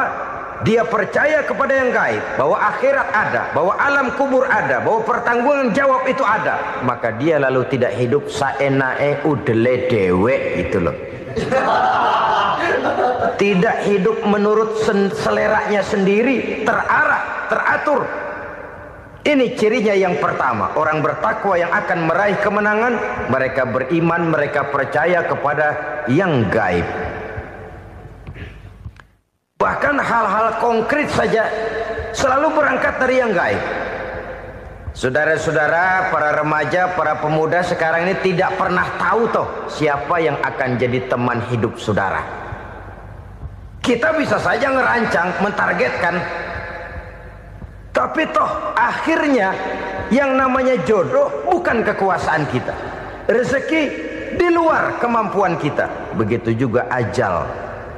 Maut, jodoh, ajal adalah contoh-contoh konkret bahwa pada akhirnya yang gaiblah yang menentukan. Bertahun-tahun ngelancong, emang jodoh seret, nggak jadi.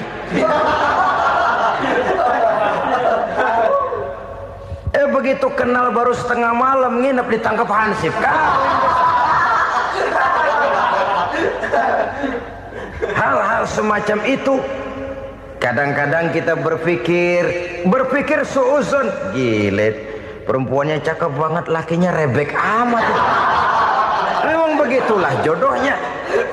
Memang begitulah jodohnya.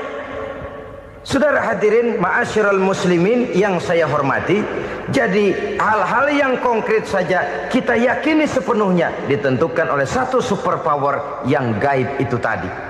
Dari sanalah segala ketentuan itu berangkat dan kesanalah segalanya akan kembali.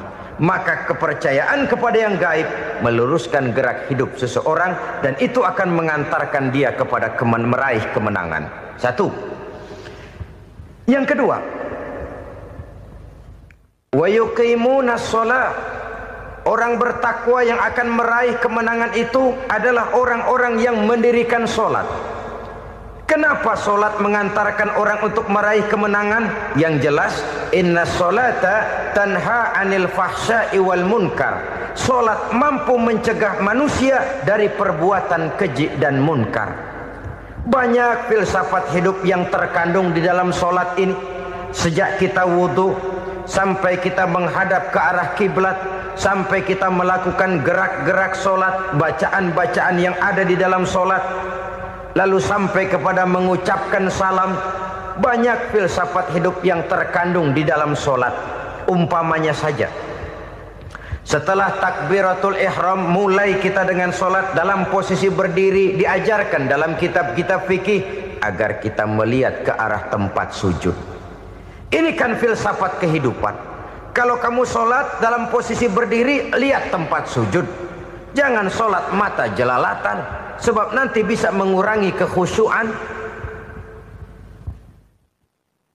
Jadi wajar kalau yang dikatakan bahwa yang paling afdol adalah shaf yang di depan. Kenapa? Secara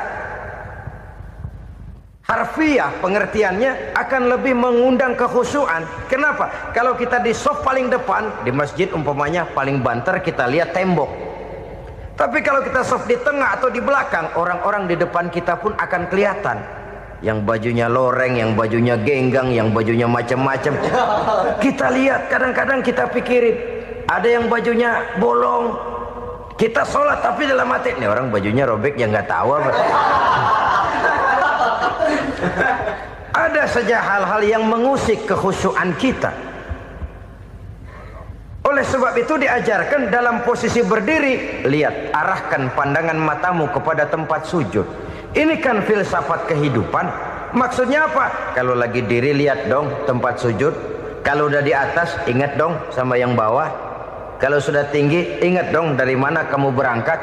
Kalau sudah berkuasa bantu dong yang lemah. Kalau sudah kaya santuni dong yang miskin. Kalau sudah alim bimbing dong yang awam. Ini filsafat kehidupan. Dalam posisi berdiri kau lihat tempat sujud. Ini akan melahirkan kepekaan sosial di mana seseorang mau tahu kepada orang lainnya. Bagaimanapun kaya kita, tinggi pangkat dan jabatan kita, jikalau hidup hanya untuk kepentingan perut sendiri saja, rasanya belum membawa manfaat di dalam kehidupan kita. Tapi efek yang tertinggi sesungguhnya, sholat mencegah manusia dari perbuatan keji dan munkar.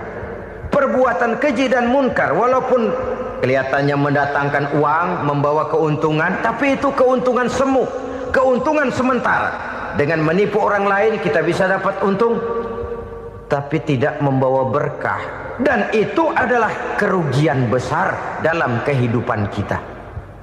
Maka untuk meraih kemenangan harus dimulai dengan membentuk kepribadian yang tegar, memiliki sandaran vertikal yang langsung kepada Allah Subhanahu wa ta'ala. Dan itu hanya bisa kita tempuh melalui jalur ibadah formal yang sudah ditentukan Allah, yakni sholat yang 5 waktu. Untuk memperkuat itu ada sholat-sholat sunnah, rawatib, nawafil sebagai terminal-terminal kontrol cadangan untuk memelihara stabilitas temperatur batin di dalam kita berhubungan dengan zat yang maha gaib, yaitu Allah Subhanahu wa ta'ala. Orang sering bertanya, Pak, itu tetangga saya nggak sholat, duitnya nggak habis-habis, Pak. Nggak sholat tapi mobilnya tambah terus. Nggak sholat tapi usahanya makin maju.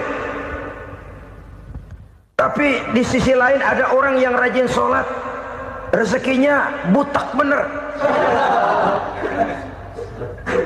Anaknya mana kurus, mana korengan. Saudara hadirin ma'asyiral muslimin rahimakumullah. Harus saya katakan bahwa sholat memang bukan untuk cari duit. Sholat adalah sandaran vertikal kita kepada Allah. Sedangkan soal rezeki itu berkaitan dengan sifat Allah maha pengasih dan maha penyayang. Allah maha pengasih, siapapun dikasih kalau mau usaha. Allah maha penyayang, tidak semua orang disayang oleh Allah Azza wa Jalla. Dan belum tentu banyak harta itu merupakan nikmat. Mungkin juga istidraj. Artinya istidraj itu dikasih tapi diambulin, kalau bahasa Betawinya itu. Dikasih tapi diambulin, itu bukan merupakan nikmat sesungguhnya, lebih merupakan azab dari Allah Subhanahu wa ta'ala.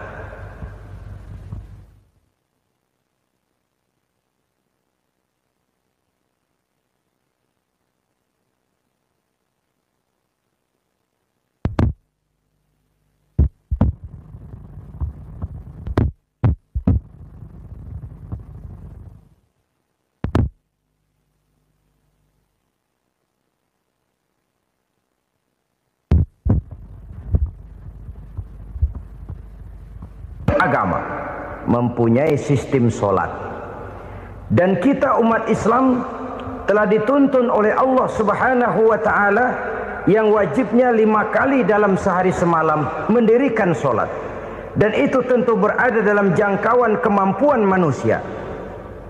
Pada awalnya barangkali kita memang merasa solat itu satu kewajiban, tapi semakin kita hayati makna, manfaat dan filsafat yang terkandung di dalam ajaran solat, semakin sampai kita kepada keyakinan bahwa solat adalah keperluan kita.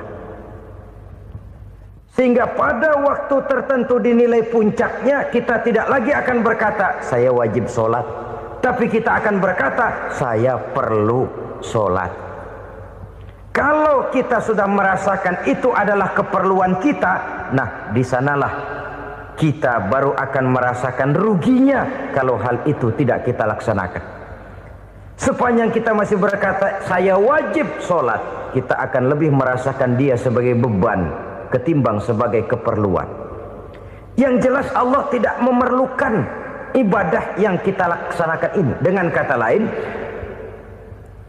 andai kata satu dunia penuh ini orang tidak ada yang sholat satu pun, Allah tidak akan turun dari jabatan Tuhan. Jangan lalu berpikir kalau kita ngambek se-RW kagak sembahyang Tuhan tekor kali ini ya.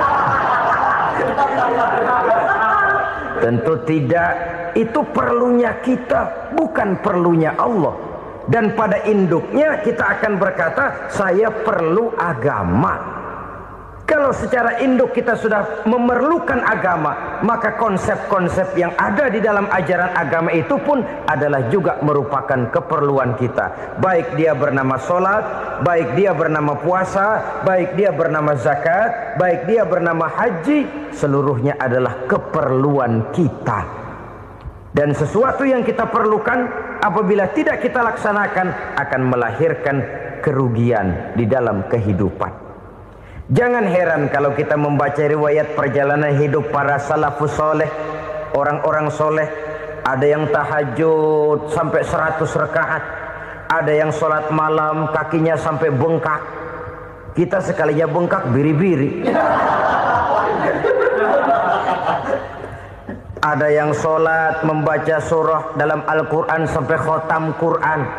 Kok mau? Mereka sudah merasakan itu keperluan. Itu saja soalnya. Satu saat pun jikalau kita merasa bahwa itu keperluan saya, kita pun akan melaksanakan seperti itu. Keperluan saya dalam kehidupan. Inilah yang kedua. Yang ketiga, orang bertakwa yang akan meraih kemenangan itu, wa mimma razaqnahum yunfikun. Mereka membelanjakan sebagian daripada rezeki yang diberikan Allah kepada mereka. Mereka infakkan di jalan Allah. Ada satu dialog menarik. Satu hari seorang anak muda bertemu dengan seorang kakek-kakek yang sudah dikenalnya baik. Bertanyalah anak muda ini, "Kek, umur kakek berapa tahun?" 15 tahun, kata si kakek. "Anak kakek berapa orang?" 1. "Harta kakek berapa banyak?" 15 juta. Si anak muda ini bengong, lalu protes, "Kok kakek bohongin saya?" "Kenapa?" "Saya tahu umur kakek 70 tahun. Kenapa ngaku 15? Saya tahu anak kakek 5. Kenapa bilang 1? Saya tahu kakek miliuner, miliaran uang kakek. Kenapa ngaku cuma 15 juta? Begini, kata si kakek tadi. Benar, umur saya 70 tahun. Tapi dari umur yang 70 tahun itu baru 15 tahun terakhir ini saya merasakan ibadah kepada Allah. Meninggalkan maksiat, jauh dari segala macam munkarat. Maka yang 15 tahun inilah yang benar-benar saya rasakan sebagai umur saya. Benar anak saya 5, tapi yang 4 susah diatur. Cuman 1 rasanya nih yang bakal jadi si buah hati belahan jantung berlanjut cerita penerus sejarah. Cuma 1 ini yang saya harapkan, yang akan jadi anak soleh, yang akan membuat saya menerima pensiunan pahala. Kalau yang 4 apek dah, nggak ada harapan. Nah, tuh nyekek botol mulu. Oh begitu. Iya. Lalu kenapa kakek bilang harta kakek cuma 15 juta padahal saya tahu kakek uangnya miliaran, depositonya banyak? Ya karena 15 juta itulah yang saya ingat yang pernah saya belanjakan di jalan Allah. Saya merasa itulah harta saya yang sebenarnya.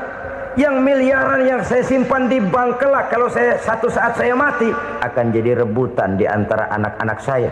Iya kalau anak saya soleh kayak yang satu ini. Kalau yang 4 tadi udah tulen dia bakal berantem dah berebut tuh. Jadi 15 juta yang saya belanjakan di jalan Allah inilah yang saya merasakan benar-benar harta saya yang sesungguhnya. Dialog ini patut menjadi bahan renungan kita bersama.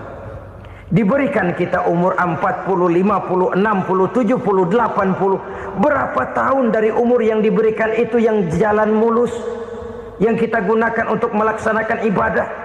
Banyak harta kita simpan di bank, di lemari, di dompet, di tas. Tapi berapa yang sudah kita depositokan di jalan Allah yang akan menemani kita di hari kita kembali nanti?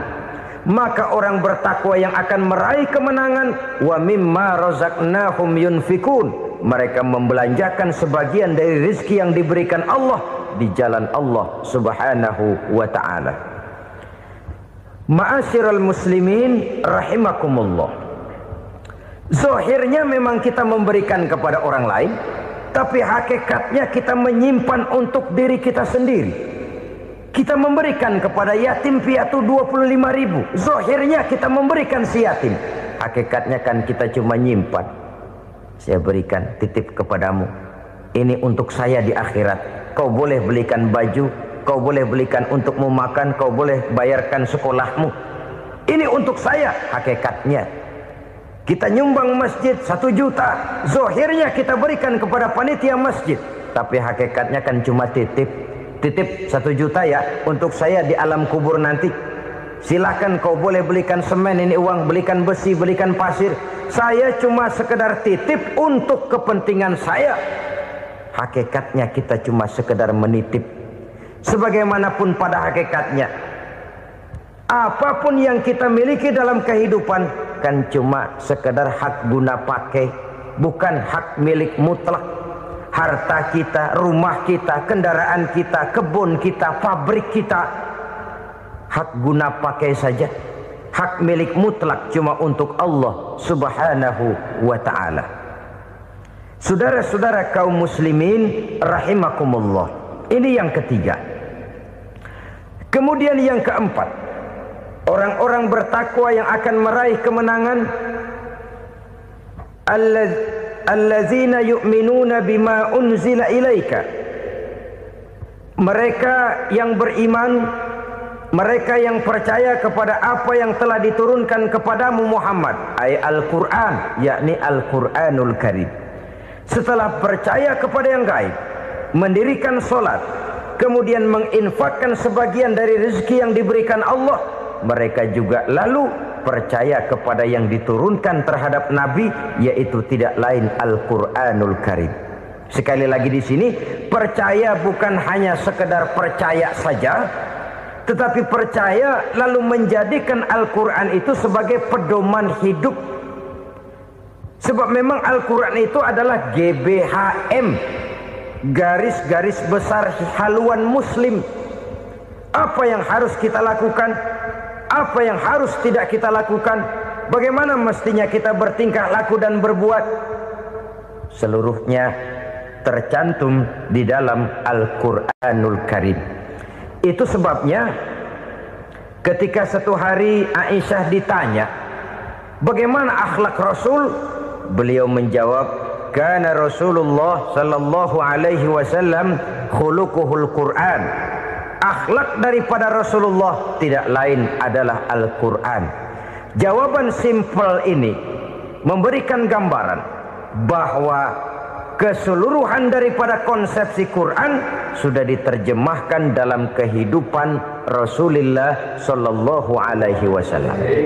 Karena kita tahu akhlak adalah keseluruhan dari gerak hidup manusia. Sejak ia berpribadi, berumah tangga, bertetangga, bermasyarakat, sampai kepada berbangsa dan bernegara, Al-Quran tetap memberikan sentuhan nilainya. Oleh karenanya, orang-orang yang bertakwa adalah orang-orang yang menjadikan Al-Quran sebagai pedoman dalam kehidupannya. Dan kita yakini Al-Quran diturunkan kepada Nabi Muhammad bukan merupakan produk Nabi Muhammad. Isi dan redaksinya langsung dari Allah Subhanahu wa ta'ala. Kemudian cirinya yang kelima, orang bertakwa yang akan meraih kemenangan itu, wa ma unzila min qablika. Tidak hanya sekedar percaya kepada yang diturunkan terhadap Nabi Muhammad yaitu Al-Quran, mereka juga percaya kepada apa yang pernah diturunkan kepada para nabi, kepada para rasul sebelum Nabi Muhammad. Percaya kepada adanya suhuf, percaya kepada adanya Taurat, percaya kepada adanya Injil, percaya bahwa Allah dahulunya sudah menurunkan Taurat kepada Musa, percaya bahwa Allah sudah menurunkan Injil kepada Isa, percaya Injil ada, Taurat ada, diturunkan Allah untuk Isa dan Musa, tetapi tidak wajib mengamalkannya karena kita sudah diberikan Al-Quranul Karim. Ini yang perlu saya garis bawahi. Kita percaya Allah telah menurunkan Injil dahulu kepada Isa. Kita percaya bahwa Allah telah menurunkan Taurat dahulunya kepada Nabi Musa. Kadang-kadang ini dijadikan dalih, dikacaukan pengertiannya. Quran saja mengajarkan bahwa orang yang bertakwa harus percaya kepada Injil, maka pakailah Injil. Apalagi kalau ayat sebelumnya ditilap, dihapus, dihilangkan, Injilnya yang ditekankan, maka akan terjadilah penekanan yang salah arah. Karena salah arah akhirnya bisa merusak dan menghancurkan akidah.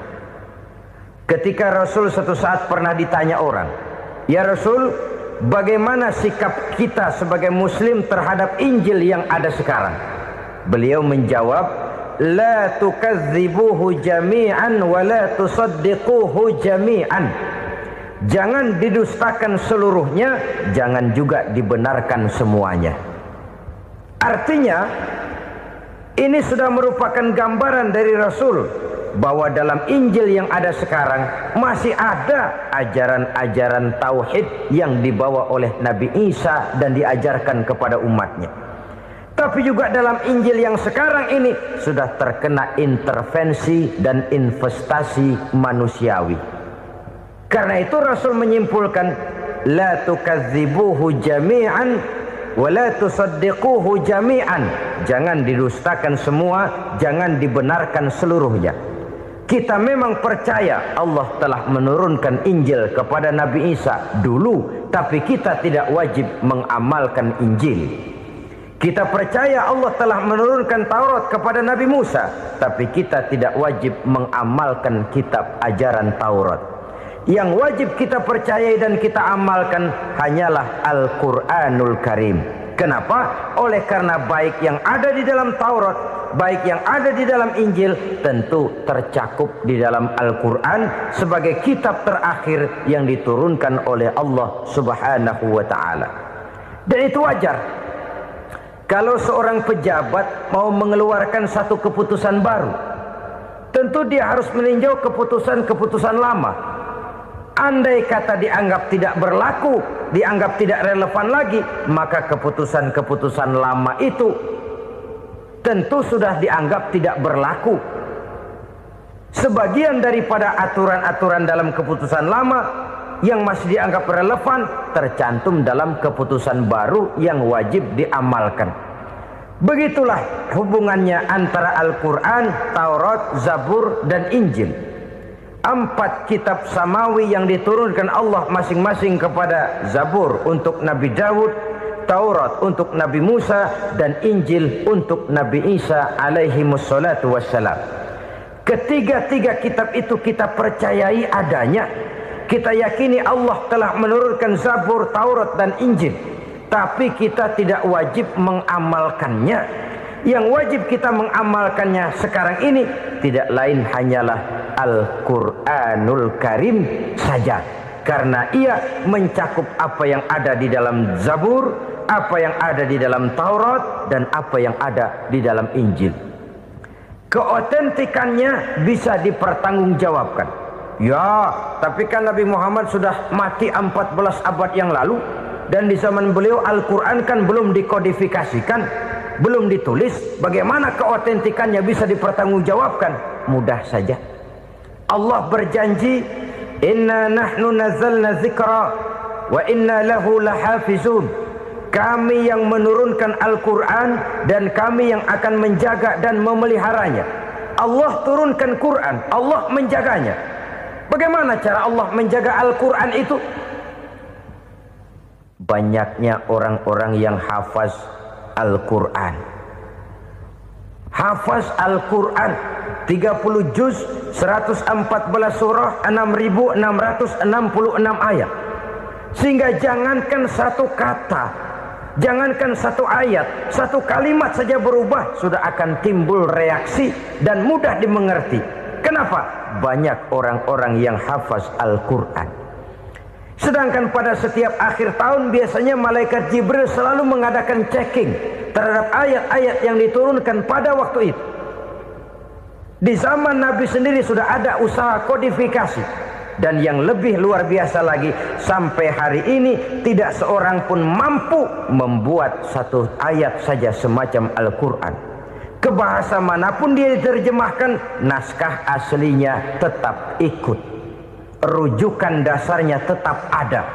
Berdasarkan itu, maka tidak mungkin terjadi penyelewengan terhadap atau pemalsuan terhadap ayat-ayat Al-Quranul Karim. Kesuciannya, keotentikannya, kemurniannya bisa dipertanggungjawabkan. Ma'asyiral muslimin rahimakumullah. Oleh karenanya, konsepsi dasar daripada ajaran Islam ini memang tidak lain adalah Al-Quran dan Sunnah. Isi daripada agama Islam yang merupakan iman, Islam dan ihsan, konsepsi dasarnya tidak lain adalah Al-Quran dan Sunnah Rasulullah Sallallahu Alaihi Wasallam. Maka yang kita perlukan sekarang ini adalah terjemahan Al-Quran di dalam kehidupan kita.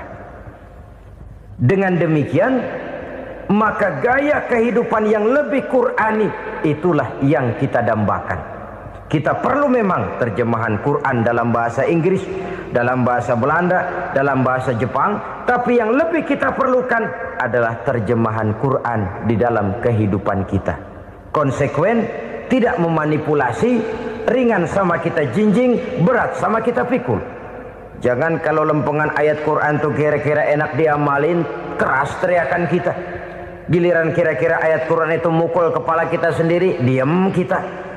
Itu ciri yang pernah disindir Allah dalam awal-awal Baqarah juga. Ciri beragamanya orang yang munafik. Kullama adha'a lahum masyawfih, kata Allah. Wa iza azlama alaihim qamu. Apabila terang mereka jalan, apabila gelap mereka berhenti. Artinya, kalau kira-kira di Islam nguntungin, rame-rame pada teriak Islam. Tapi ketika diminta untuk berjuang, ketika dituntut untuk berkorban, rame-rame mengundurkan diri. Nasib agama tidak ubahnya seperti daun pisang yang dikait orang di tepi jalan lantaran tak berpayung di ketika hari hujan. Manakala hujan usailah sudah, daun itu pun dicampakkan di tepi jalan, diinjak pula orang nan lalu. Artinya, orang menjadikan agama cuma sebagai lipstick, decoration only, tidak konsekuen. Hanya pada saat-saat kelihatannya Islam membawa keuntungan, rame-rame orang teriak-teriak tentang Islam. Tapi jikalau diminta berjuang, jikalau dituntut untuk berkorban, biasanya rame-rame juga mengundurkan diri. Jangan heran kalau mayoritas hitungan kita, tapi minoritas peranan kita. Kuantitas kita dalam jumlah, tapi dalam kualitas kita lebih sering jadi penonton daripada jadi pemain. Padahal itu sangat tidak boleh terjadi. Umat Islam di Indonesia harus bangkit. Umat Islam di Indonesia harus sadar akan keberadaannya. Tidak boleh hanya jadi penonton berpangku tangan. Karena memang agama kita juga mengajarkan untuk konsekuen di dalam menjabarkan ajaran-ajaran daripada agama kita. Kita sering jatuh menjadi umat yang lemah oleh karena kita ini tidak pandai menggalang kebersamaan yang diakibatkan tidak konsekuennya kita. Diistilahkan bahwa umat Islam di dalam menggalang kebersamaannya itu harus seperti orang main sepak bola. Saudara-saudara kan tahu orang main sepak bola itu. Orang main sepak bola, kalau pertandingan belum dimulai sih silakan saja kumpul di luar lapangan, atur strategi yang baik. Tapi kalau pertandingan sudah dimulai, turun ke lapangan hijau, jangan kumpul terus. Ada sepak bola gotong royong, mundur-mundur rame-rame, depan ke depan kumpul melulu mainnya. Kalah. Orang main sepak bola itu ya harus ada penyerang tengah, harus ada penjaga gawang, harus ada strikernya, harus ada kiri luarnya, kanan dalamnya yang jadi backnya. Posisi boleh bermacam-macam, tapi yang penting saling ngoper untuk menggolkan gawang lawan. Begitulah umat Islam ini. Boleh ada yang jadi pejabat, boleh ada yang jadi pengusaha, boleh ada yang jadi petani, silakan ada yang jadi seniman, ada yang jadi penyair, ada yang jadi artis sekalipun. Tapi kalau sudah berhasil menguasai bola, jangan lupa operannya. Operan itu yang langka. Kita ini muslim kadang-kadang kalau sudah memegang menguasai bola, kalau belum mau mampus, belum mau ngoper. Nanti kalau sudah nggak punya bola, baru mau ngoper. Kalau sudah dengar-dengar mau dekat pensiun, baru mau jihad, baru mau berjuang, baru mau ngurus pesantren. Tanda tangan sudah tidak laku, memo sudah tidak dihargai, baru mau berjuang. Kemarin kemana mas? Kita tidak pandai memanfaatkan posisi. Dengan kata lain, kalau kembali kepada persoalan kita, konsekuensi kita terhadap agama yang kita anut ini belum ideal. Kita masih lebih sering berislam ini pada saat-saat yang menurut perhitungan kita membawa keuntungan. Tapi kalau diminta berjuang, dituntut berkorban, yang itu pun hakikatnya adalah untuk kepentingan kita juga. Allah tidak pernah menuntut kita untuk jihad bagi kepentingan Allah, itu tidak. Berjuang menegakkan agama Allah, apakah untuk kepentingan Allah? Tidak. Untuk kepentingan kita. Sebab nilai-nilai jihad itu pada akhirnya akan membawa kita kepada satu kebahagiaan. Setidaknya kalau tidak di dunia, tentu di akhirat sebagai syahid. Oleh karena itu, pada bagian akhir ini saya ingin mengajak, marilah kita konsekuen. Sekali kita berkitabkan Al-Quranul Karim, mari dia kita jadikan pedoman.